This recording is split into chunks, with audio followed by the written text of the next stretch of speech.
ಯಾವಾಗ ಶ್ರಾವಣ ಮಾಸ ಹುಣ್ಣಿಮೆ ಬರುತ್ತೆ, ಶ್ರಾವಣ ಮಾಸ ಹುಣ್ಣಿಮೆ ಬರೋದು ಆಗಸ್ಟ್ 9. ಆದರೆ ಹಿಂದೆ ಬರ್ತಕ್ಕಂಥ ಶುಕ್ರವಾರನ ತಗೊಳ್ಬೇಕು. ಯಾವುದೇ ವರ್ಷವಾಗಲಿ ರೂಲ್ ಈಸ್ ಸೇಮ್. ನಮ್ಮ ದೇಶದ ಪ್ರತಿಯೊಂದು ಹಬ್ಬಗಳು ತಿಥಿ ಮೇಲೆ ಇರೋದು. ಕೃಷ್ಣ ಜನ್ಮ ಅಷ್ಟಮಿ, ಗಣೇಶ ಚತುರ್ಥಿ, ರಾಮ ನವಮಿ. ಶ್ರಾವಣ ಮಾಸದ ಶುಕ್ಲ ಪಕ್ಷದ ಹುಣ್ಣಿಮೆ ಯಾವ ಡೇಟ್ ಬರುತ್ತೆ, ಯಾವ ವಾರ ಬರುತ್ತೋ ಅದು ಬೇಡ. ಆದರೆ ಹಿಂದೆ ಅಥವಾ ಅವತ್ತಿನ ದಿವಸನೇ ಶುಕ್ರವಾರ ಬಂದರೆ ಅದು ಆಚರಣೆ ಮಾಡಿ. ಕೃಷಿ ಬೆಳೆ ಎಲ್ಲಿ ಹೆಚ್ಚಾಗಿ ಬರ್ತಕ್ಕಂಥದ್ದೊಂದು ಸ್ಟಡಿ ಮಾಡೋದು. When there is more supply, demand ಕಮ್ಮಿ ಆಗಬಾರ್ದು ಅಂಥೇಳಿ ಹಬ್ಬಗಳಿಟ್ಟು. ಕಡು ಬಡತನದಲ್ಲೂ ಕೂಡ ಕಷ್ಟಪಟ್ಟು ವ್ರತವನ್ನು ಮಾಡಿರ್ತಕ್ಕಂಥ ಆ ಒಂದು ಭಕ್ತಿಗೆ ಆ ವ್ರತದಲ್ಲಿ ವಿಶೇಷವಾಗಿರ್ತಕ್ಕಂಥ ಒಂದು ಆಶೀರ್ವಾದ ನಾನು ಕೊಡ್ತೀನಿ ಅಂಥೇಳಿ ಒಂದು ಆಧ್ಯಾತ್ಮಿಕ ಅಥವಾ ಮೈಥಾಲಜಿಕಲ್ ಸ್ಟೋರಿ ಅಂತ ಅದು ಸಪ್ರೇಟಾಗಿ ಇದ್ದೇ ಇದೆ. ಈ ಶ್ರಾವಣ ಮಾಸ, ಹಾಗೆ ಬರ್ತಕ್ಕಂಥ ಭಾದ್ರಪದ ಮಾಸ, ಹಾಗೆ ಆಶ್ವಯುಜ, ಹಾಗೆ ಕಾರ್ತಿಕ ಮಾಸ, ಈ 4 ಮಾಸಗಳಲ್ಲಿ ಹೆಚ್ಚು ಬೆಳೆ ಬರ್ತಕ್ಕಂಥದ್ದು ಪೆರಿಷಬಲ್ ಬೆಳೆ ಜಾಸ್ತಿ.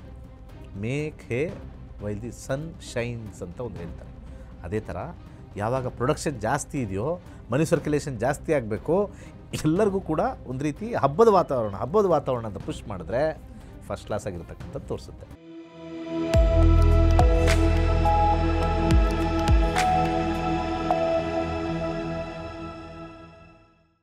ಎಲ್ರಿಗೂ ನಮಸ್ಕಾರ. ನೀವು ನೋಡ್ತಾ ಇದ್ದೀರಾ ಟಿವಿ ವಿಕ್ರಮ ನಕ್ಷತ್ರ ನಾಡಿ ಕಾರ್ಯಕ್ರಮಕ್ಕೆ ಸ್ವಾಗತ. ನಾನು ಮುಮ್ತಾಜ್ ಅಬ್ದುಲ್ ನೆಲ್ಲೆಡ್ಕ. ಗುರುಜಿ, ಕಾರ್ಯಕ್ರಮಕ್ಕೆ ಆತ್ಮೀಯವಾದಂತಹ ಸ್ವಾಗತ. ಎಲ್ಲರಿಗೂ ನಮಸ್ಕಾರ. ಗುರುಜಿ, ಶ್ರಾವಣ ಮಾಸ ಅಂತ ಹೇಳಿದ್ರೆ ಅದೊಂಥರ ಹಬ್ಬಗಳ ಮಾಸ ಅಂತಾನೆ ಹೇಳಬಹುದು. ನಾಗರ ಪಂಚಮಿ ಬರುತ್ತೆ, ಅದಾದ ನಂತರ ವರಮಹಾಲಕ್ಷ್ಮಿ ಹಬ್ಬ ಬರುತ್ತೆ. ಮುತ್ತೈದೆಯರು ಲಕ್ಷ್ಮೀ ದೇವಿ ಆಶೀರ್ವಾದವನ್ನು ಪಡೆಯೋ ಸಲುವಾಗಿ ಬಹಳ ಅದ್ಭುತವಾಗಿ ಪೂಜೆಯನ್ನು ಮಾಡ್ತಾರೆ, ವ್ರತವನ್ನು ಮಾಡ್ತಾರೆ, ಎಲ್ಲೋ ಮಾಡ್ತಾರೆ. ಆದರೆ ಇಲ್ಲೊಂದು ಕನ್ಫ್ಯೂಷನ್ ಇದೆ ಗುರುಜಿ.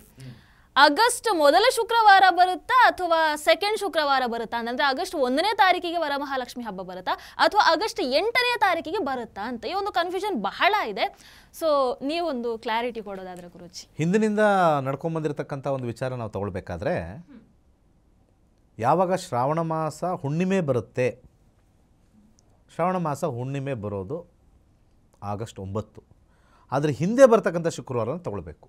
ಯಾವುದೇ ವರ್ಷವಾಗಲಿ ರೂಲ್ ಈಸ್ ಸೇಮ್. ಯಾವಾಗ ಹುಣ್ಣಿಮೆ ಬರುತ್ತೋ, ಶ್ರಾವಣ ಮಾಸದ ಹುಣ್ಣಿಮೆ ಅಂದರೆ ಶ್ರಾವಣ ಮಾಸದ ಶುಕ್ಲ ಪಕ್ಷದ ಹುಣ್ಣಿಮೆ, ದಿ ಫುಲ್ ಮೂನ್ ಡೇ, ಅದಕ್ಕಿಂತ ಮುಂಚೆ ಬರ್ತಕ್ಕಂಥ ಮುಂಚೆ ಬರ್ತಕ್ಕಂಥ ಶುಕ್ರವಾರವನ್ನೇ ತಗೋಬೇಕು. ಈಗ 1ನೇ ತಾರೀಕು ನಾವು ತೊಗೊಂಡ್ರೆ ಅದು ಇನ್ನು ಮುಂದೆ ನಾವು ಇನ್ನೊಂದು ಶುಕ್ರವಾರಕ್ಕೆ ಜಂಪ್ ಆಗುತ್ತೆ, ತಪ್ಪಾಗುತ್ತೆ. 2 ಶುಕ್ರವಾರ ಬರುತ್ತೆ. ಇದು ಗೊಂದಲ ಸೃಷ್ಟಿ ಕಾರಣ ಏನು ಅಂತ ಹೇಳ್ತೀನಿ. ಬೆಳಗಿನ ಜಾವ ಸೂರ್ಯ ಉದಯದಲ್ಲಿ ಬರ್ತಕ್ಕಂಥ ತಿಥಿ ಮೇಲೆ ನಾವು ಡಿಪೆಂಡ್ ಆಗ್ತೀವಿ. ಒಂದು ವಿಚಾರ ಹೇಳೋಕ್ಕೆ ಇಷ್ಟಪಡ್ತೀನಿ ಇದಕ್ಕೆ ಹೋಗೋಕ್ಕಿಂತ ಮುಂಚೆ. ನಮ್ಮ ದೇಶದ ಪ್ರತಿಯೊಂದು ಹಬ್ಬಗಳು ತಿಥಿ ಮೇಲೆ ಇರೋದು. ಯಾವುದೇ ಹಬ್ಬ ತಗೊಳ್ಳಿ, ತಿಥಿ ಫಿಕ್ಸ್ ಆಗಿರುತ್ತಲ್ಲಿ. ಕೃಷ್ಣ ಜನ್ಮ ಅಷ್ಟಮಿ ಫಿಕ್ಸ್ ಆಗಿದೆಯಾ? ಗಣೇಶ ಚತುರ್ಥಿ ಫಿಕ್ಸ್ ಆಗಿದೆಯಾ? ನರಕ ಚತುರ್ದಶಿ ಫಿಕ್ಸ್ ಆಗಿದೆ. ಒಂದು ಹಬ್ಬದ ಹೆಸರು ಹೇಳಿ, ಇನ್ನು ಮಿಕ್ಕಿದೆಲ್ಲ ಗೊತ್ತಾಗ್ಬಿಡುತ್ತೆ. ಧನ ತ್ರಯೋದಶಿ ಫಿಕ್ಸ್ ಆಗಿಬಿಟ್ಟಿರುತ್ತೆ. ಸೊ ಪ್ರತಿಯೊಂದು ರಾಮ ನವಮಿ ಫಿಕ್ಸ್ ಆಗಿದೆ. ಆದರೆ ಲಕ್ಷ್ಮಿ ಹಬ್ಬಕ್ಕೆ ಫಿಕ್ಸ್ ಆಗಿಲ್ಲ, ತಿಥಿ ಫಿಕ್ಸ್ ಆಗಿಲ್ಲ. ಸೊ ಅದು ಹೇಗೆ ಹೋಗುತ್ತೆ? ಶ್ರಾವಣ ಮಾಸದ ಶುಕ್ಲ ಪಕ್ಷದ ಹುಣ್ಣಿಮೆ ಯಾವ ಡೇಟ್ ಬರುತ್ತೆ, ಯಾವ ವಾರ ಬರುತ್ತೋ ಅದು ಬೇಡ. ಆದರೆ ಹಿಂದೆ ಅಥವಾ ಅವತ್ತಿನ ದಿವಸನೇ ಶುಕ್ರವಾರ ಬಂದರೆ ಅದು ಆಚರಣೆ ಮಾಡಿ. ಯಾಕೆ ಶ್ರಾವಣ ಮಾಸದಲ್ಲಿ ಮಾಡಿದ್ರು? ಮತ್ತೆ ನಾನು ಭಾಳ ಸಂಚಿಕೆಯಲ್ಲಿ ಹೇಳಿದ್ದೀನಿ, ಶ್ರಾವಣ ಮಾಸದಲ್ಲಿ ಸಾಕಷ್ಟು ಹಣಕಾಸಿನ ವ್ಯವಹಾರಗಳಾಗಬೇಕು, ಸಾಕಷ್ಟು ಹಣ ಸರ್ಕ್ಯುಲೇಟ್ ಆಗಬೇಕು.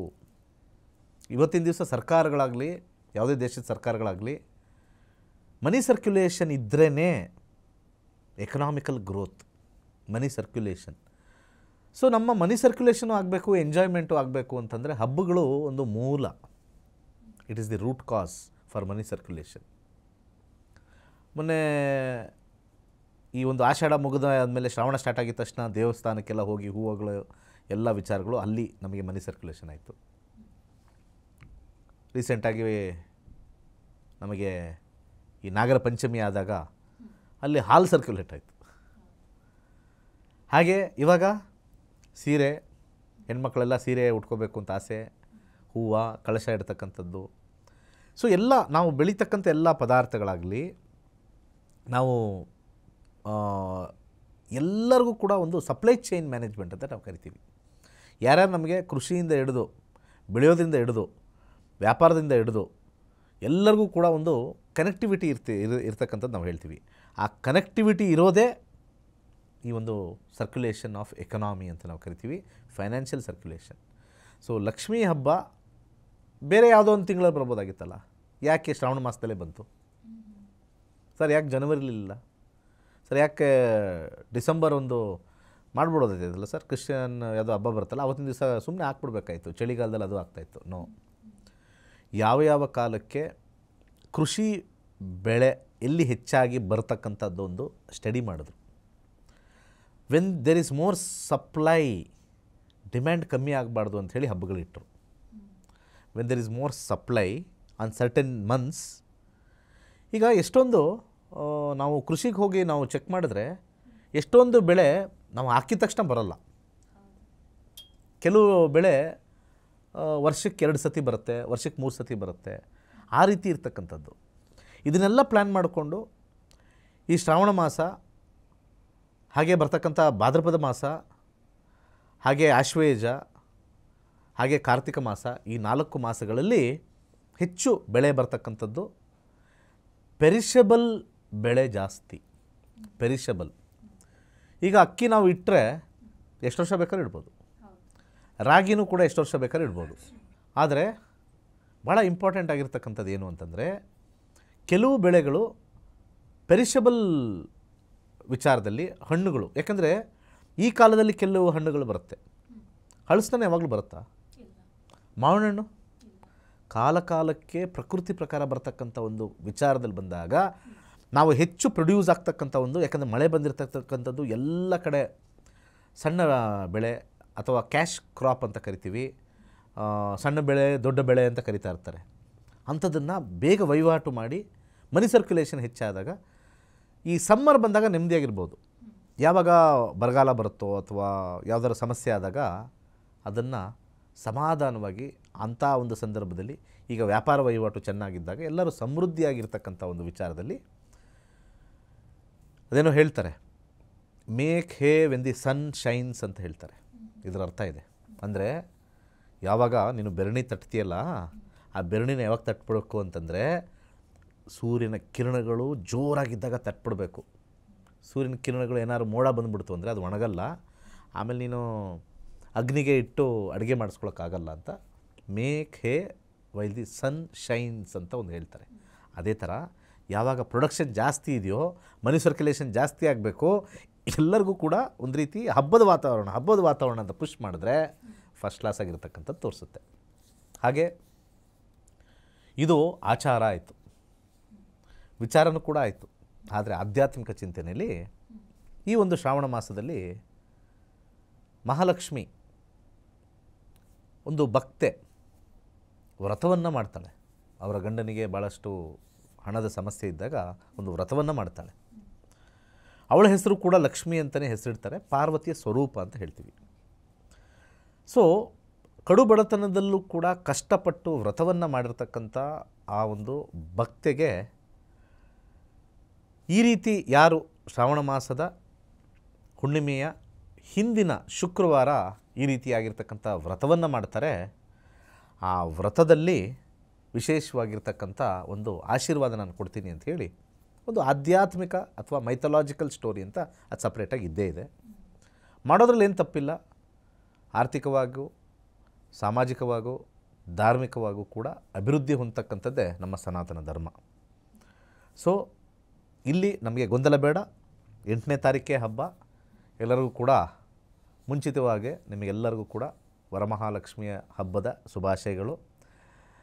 ಎಲ್ಲ ಚೆನ್ನಾಗಿ ದುಡ್ಡು ಕಾಸು ಒಡವೆ ಎಲ್ಲ ತುಂಬಿದ್ದು ಆರೋಗ್ಯವಂತರಾಗಿರಿ. ಯಾಕಂದರೆ ಆರೋಗ್ಯ ಈಸ್ ವೆರಿ ಇಂಪಾರ್ಟೆಂಟ್.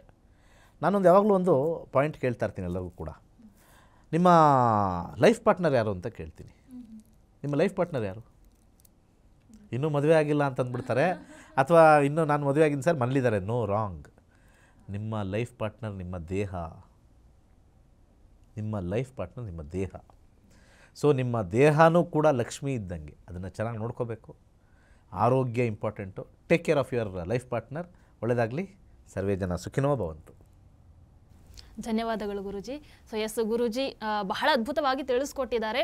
ಶ್ರಾವಣ ಮಾಸದಲ್ಲೇ ಯಾಕೆ ವರಮಹಾಲಕ್ಷ್ಮಿ ಹಬ್ಬವನ್ನು ಆಚರಣೆ ಮಾಡಬೇಕು, ಮಾಡ್ತಾರೆ, ಆ್ಯಂಡ್ ಆ ಒಂದು ಗೊಂದಲ ಏನಿದೆ ಅದಕ್ಕೆ ಅದ್ಭುತವಾದ ತೆರೆಯನ್ನು ಕೂಡ ಎಳೆದಿದ್ದಾರೆ ವಿತ್ ದ ಕ್ಲಾರಿಫಿಕೇಶನ್. ಸೊ ಇಂತಹ ಅನೇಕ ವಿಚಾರಗಳನ್ನು ಮುಂದಿನ ಸಂಚಿಕೆಯಲ್ಲಿ ನಾವು ನಿಮಗೆ ತಿಳಿಸ್ಕೊಡ್ತೀವಿ. ನಿಮಗೆ ಜ್ಯೋತಿಷವನ್ನು ಕಲಿಯುವಂತಹ ಆಸಕ್ತಿ ಇದ್ದಲ್ಲಿ ಖಂಡಿತವಾಗ್ಲೂ ಕೂಡ ಪಂಡಿತ ದಿನೇಶ್ ಗುರೂಜಿಯವರ ನಕ್ಷತ್ರ ನಾಡಿ ತರಗತಿಗಳಲ್ಲಿ ನೀವು ಕೂಡ ಭಾಗಿಯಾಗಬಹುದು. ಆಗಸ್ಟ್ 11ನೇ ತಾರೀಕಿನಿಂದ ತರಗತಿಗಳು ಆರಂಭ ಆಗ್ತಾ ಇದೆ. ನಮಸ್ಕಾರ. ನಕ್ಷತ್ರ ನಾಡಿ ತರಗತಿಗೆ ಸೇರಿ ಹಾಗೂ ಕೇವಲ 15 ದಿನಗಳಲ್ಲಿ ಜೂಮ್ ಆಪ್ ಮುಖಾಂತರ ಆನ್ಲೈನ್ ತರಗತಿಯನ್ನು ಕಲಿಯಿರಿ.